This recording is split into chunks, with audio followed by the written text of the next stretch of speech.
Good afternoon students. तो आज हम chapter 13 surface areas and volumes start कर रहे हैं।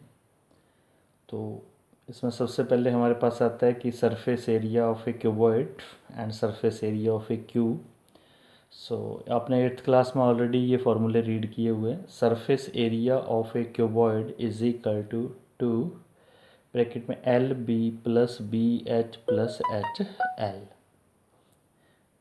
L is the length of the cuboid, B is breadth of the cuboid and H is the height of the cuboid.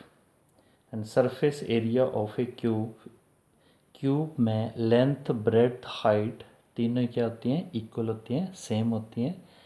So is equal to bracket start A multiply A plus A multiply A plus A multiply A is equal to bracket में A square plus A square is equal to into 3a² is equal to 6a²। So surface area of a cube किसके equal आता है? 6a²। The next lateral surface area of a cuboid किसके equal होता है? 2 bracket में l plus B multiply H. इसको हम area of 4 walls भी बोलते हैं कि अगर हम 4 दीवारों का आपने एरिया फाइंड आउट करना है, एरिया ऑफ 4 वॉल्स, तो भी फार्मूला हमारे पास ये आता है 2 ब्रैकेट में l plus B multiply h. So lateral surface area of a cube is equal to bracket में लेंथ ए रख दी हमने, ब्रेड्थ भी ए रख दी और हाइट भी ए रख दी इस फार्मूले में। सो हमारे पास क्या आ गया? Is equal to into a plus a 2a multiply a is equal to into 2a 4a multiply a is equal to 4a²।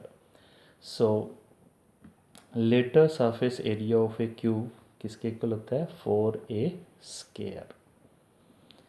So exercise start कर रहे हैं हम। Exercise 13.1 question number first. A plastic box 1.5 meter long, 1.25 meter wide and 65 centimeter deep is to be made. It is to be open at the top, ignoring the thickness of the plastic sheet.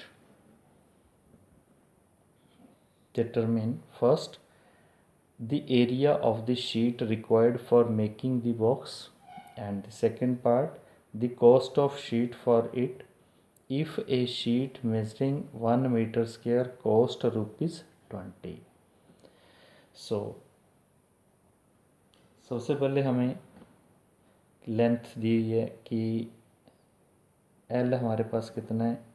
1.5 metre. सो हम इसको centimetre में convert कर लेंगे क्योंकि एक length metre में, breadth metre में, जबकि हाइट हमें सेंटीमीटर में दी है इसकी। तो हम तीनों को सेम कर लेंगे।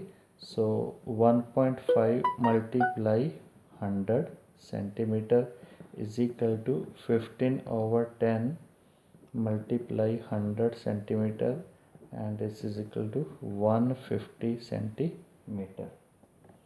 Then breadth is equal to 1.25 meter. Breadth is equal to 1.25 meter is equal to 1.25 multiply 100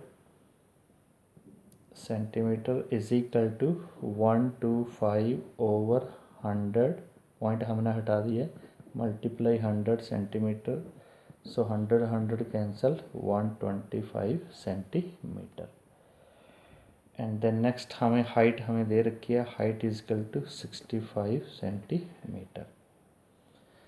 सो सबसे पहले हम क्या कैलकुलेट करेंगे? Lateral surface area of the box, यानी चारों वॉल जो हैं उनका एरिया कैलकुलेट करेंगे हम। So lateral surface area of box, lateral surface area of box is equal to 2 into L plus B into H.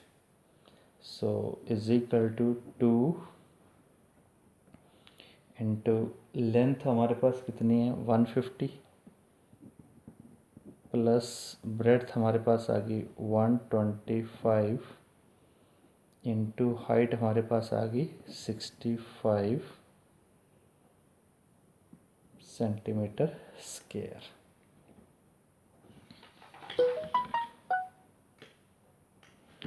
So is equal to, जब आप इसको आप कैलकुलेट करोगे, सो इज इक्वल टू किसके आएगा 2 मल्टीप्लाई 275 मीन्स 150 प्लस 125 कितना बन जाएगा 275 मल्टीप्लाई 65 सेंटीमीटर स्क्वायर, और ये मल्टीप्लाई करके किसके इक्वल आ जाएगा 35,750 सेंटीमीटर स्क्वायर। सो हमारे पास ये एरिया फॉर वॉल जो है बॉक्स की वो कैलकुलेट हो चुका है। अब हम एरिया ऑफ बेस कैलकुलेट करेंगे। सो area of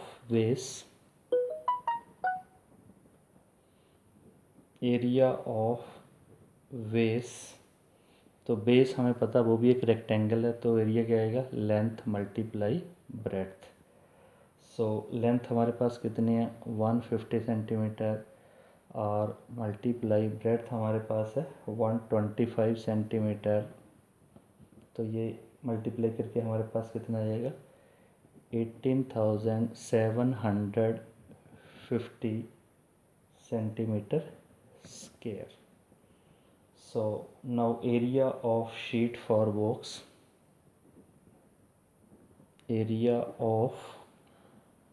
area of sheet for box, तो हम एरिया फॉर वॉल या लेटर सरफेस एरिया और एरिया ऑफ बेस दोनों को क्या कर देंगे हम प्लस कर देंगे। सो हमारे पास कितना आ जाएगा 35,750 प्लस 18,750 सेंटीमीटर स्क्वायर। तो ये हमारे पास ऐड करके आ रहा है 54,500 सेंटीमीटर स्क्वायर। तो हमने इसको अगर मीटर में कन्वर्ट करना है तो हमारे पास क्या आ जाएगा 54,500 डिवाइड बाई 10,000, तो किस में कन्वर्ट हो जाएगा मीटर स्क्वायर में। 20 कैंसिल, सो हमारे पास रह गया 545/100 metre square is equal to, अब हम इसको कैसे राइट कर सकते हैं 5.45 metre square.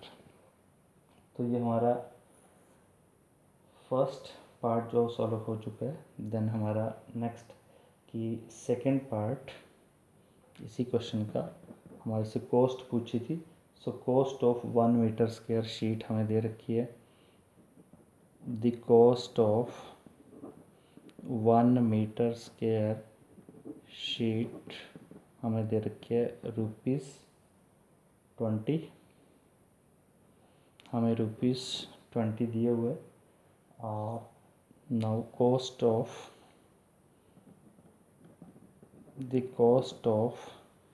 5.45 metre square sheet, तो ये कितनी आ जाएगी ₹20 मल्टीप्लाई 5.45, 20 मल्टीप्लाई 5.45, तो ये मल्टीप्लाई करके कितना आ जाएगा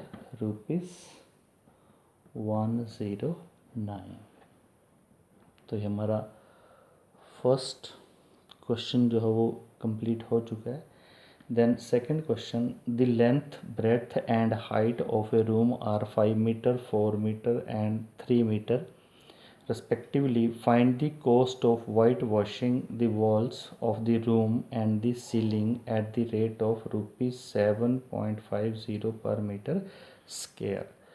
So हमें रूम की लेंथ ब्रेथ हाइट दे रखी है, हमें कॉस्ट फाइंड करने हैं वाइट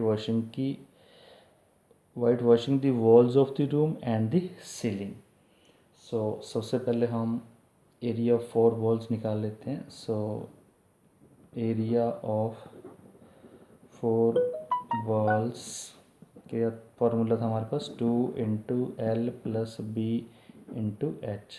सो 2 लेंथ हमारे पास है 5 प्लस ब्रेथ हमारे पास है 4 इंटू हाइट हमारे पास है 3 मीटर स्क्वायर. सो 2 5 प्लस 4 9 इंटू 3 मीटर स्क्वायर. सो 2 9 18 और 3 54 मीटर स्क्वायर. सो 2 9 18 और 3 54 metre square. Then area of ceiling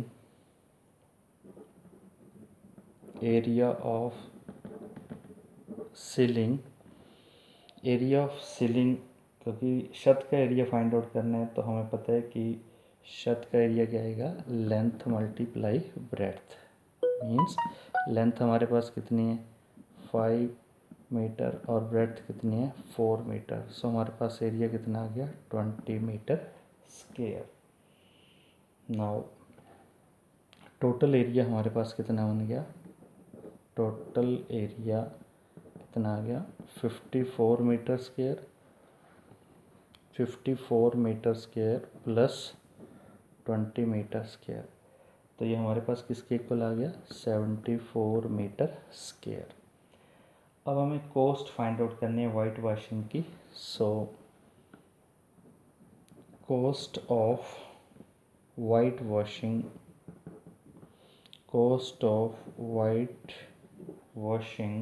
1 metre square area 1 metre square area. So हमें कॉस्ट कितनी दी है 7.50. कॉस्ट हमें दी थी ₹7.50 यानी ₹7.50. Then cost of whitewashing 74 metre square area. तो इसको 74 से क्या हो जाएगी मल्टीप्लाई हो जाएगी इज इक्वल टू ₹7.50 मल्टीप्लाई 74. सो इसको जब हम मल्टीप्लाई करेंगे तो हमारे पास कितना आ जाएगा ₹555. तो ये हमारा क्वेश्चन नंबर 2 सॉल्व हो चुका है. Thank you.